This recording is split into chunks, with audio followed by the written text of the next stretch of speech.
Hello friends, இன்னைக்கு நம்ம பார்க்கக்கூடிய பதிவு என்னன்னா, கேட்டது எல்லாம் அள்ளி கொடுக்கும் தமிழ் கடவுளான முருகப்பெருமானுடைய சஷ்டி விரதத்தை பற்றி தான் இன்னைக்கு நம்ம பார்க்க போகிறோம்.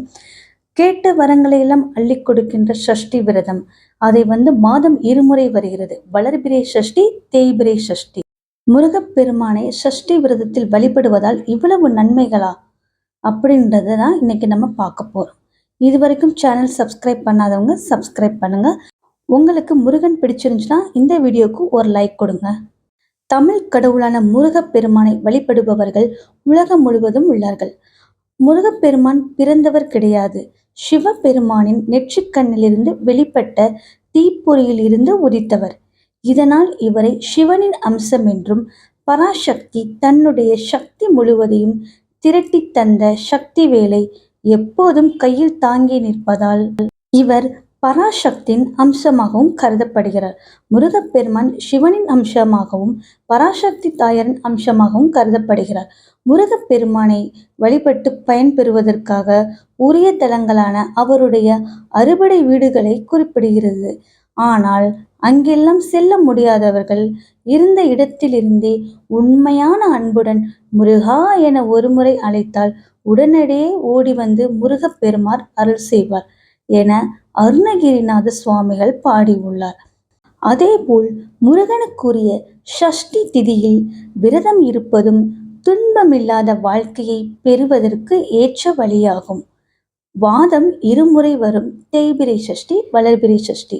சஷ்டி விரதம் என்பது முருகப்பெருமானின் அருளை பெறுவதற்கும் நம்முடைய துன்பங்கள் தீர வேண்டிய வரங்களை முருகப்பெருமானிடம் கேட்டு பெறுவதற்கும் உரிய நாளாகும். அதுவும் ஒவ்வொரு மாதமும் வரும் வளர்பிறை சஷ்டி என்று முருகப்பெருமானுக்கு விரதம் இருந்து வழிபட்டால் எப்படிப்பட்ட துன்பமாக இருந்தாலும் நீங்குவதுடன் 16 வகையான செல்வங்களும் வீடு தேடி வரும் என்பது ஐதீகம். அனைத்து விதமான வளங்களையும் வாழ்வில் பெற வேண்டும் என்றால் வளர்பிறை சஷ்டியில் விரதம் இருக்கலாம் என்பார்கள். பொதுவாக சஷ்டி விரதம் என்பது குழந்தை பாக்கியம் பெறுவதற்காக இருக்கப்படும் விரதம் என பலரும் நினைத்து கொண்டிருக்கிறார்கள். ஆனால் திருமண தடை விலக, வருமானம் பெருக, வீடு நிலம் வாங்க, ஞானம் பெறுவதற்கு, குழந்தைகள் கல்வி சிறப்பாக அமைவதற்கு, சுப காரியங்கள் நடப்பதற்கான தடைகள் விலகுவதற்கு என என்னென்ன தேவையோ அதை மனதில் வேண்டிக் கொண்டு முருகப்பெருமானை மனதார நினைத்து சஷ்டி விரதத்தை மேற்கொள்ளலாம். சஷ்டி விரதம் என்பது மிக மிக எளிமையான விரதமாக இருந்தாலும் மிக சக்தி வாய்ந்த விரதமாகும். முருகப்பெருமானிடம் நீங்கள் என்ன வரம் கேட்டாலும் கிடைக்கும். இதற்கு வளர்பிறை சஷ்டி அன்று காலை அல்லது மாலையில் வீட்டில் பூஜை அறையில் முருகப்பெருமானின் படத்திற்கு முன் முருகனுக்குரிய ஷட்கோண கோலம் வரைந்து வையுங்கள். ஒரு தட்டை எடுத்துக்கொண்டு அதில் மஞ்சள் குங்குமம் வைத்து 6 வெற்றிலை பரப்பியது போல் வையுங்கள். இந்த வெற்றிலை மீது ஒவ்வொரு வெற்றிலையின் மீது அகல் விளக்கினை வையுங்கள். அதில் நெய் அல்லது நல்லெண்ணெய் ஊற்றி தீபம் ஏற்றுங்கள். பிறகு ஓம் சரவண பவ என்ற மந்திரத்தை 6 முறை சொல்லி வழிபடுங்கள். முருகப்பெருமானுக்கு நெய்வேத்தியமாக எது வேண்டுமானாலும் படைத்து மனதார முருகப்பெருமானை நினைத்து உங்களின் வேண்டுதல் அல்லது கோரிக்கையாக எதுவாக இருந்தாலும் அனைத்து சொல்லி முறையிடுங்கள். உங்கள் வீட்டில் முருகப்பெருமானின் சிலை அல்லது வேல் இருந்தால் கண்டிப்பாக சஷ்டி அன்று அபிஷேகம் செய்து வழிபடுங்கள். பால் அபிஷேகம் செய்வது உங்கள் வாழ்க்கை முன்னேற்றத்தை தரும்.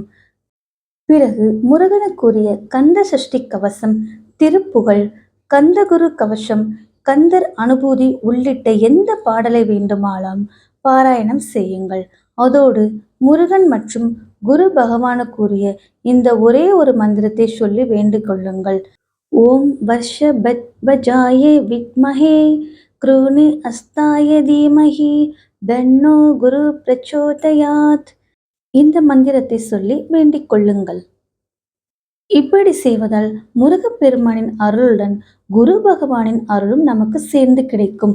பொதுவாக சஷ்டி நாளில் மனதார முருகப்பெருமானை வேண்டிக் கொண்டால் உங்களின் செல்வ வளம் படிப்படியாக வளர துவங்கும். உங்களின் வேண்டுதலும் நிறைவேறும். நன்றி, வணக்கம்.